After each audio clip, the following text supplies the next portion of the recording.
جناب آقای نیچروان بارزانی رئیس محترم اقلیم کردستان عراق به پیکر پاک و مطهر رهبر شهید ادای احترام می‌کند.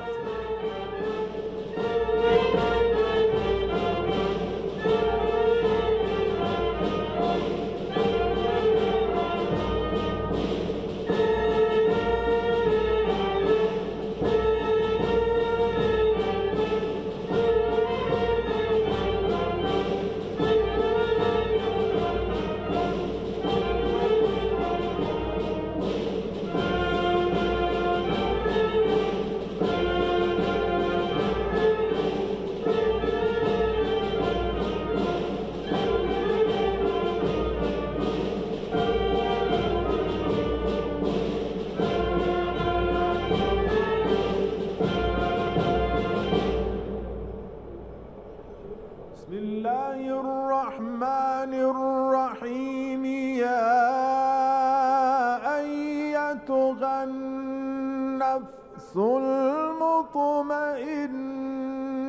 ارجعي إلى ربك راضية مرضية فادخلي في عبادي وادخلي جنتي صدق الله العلي العظيم.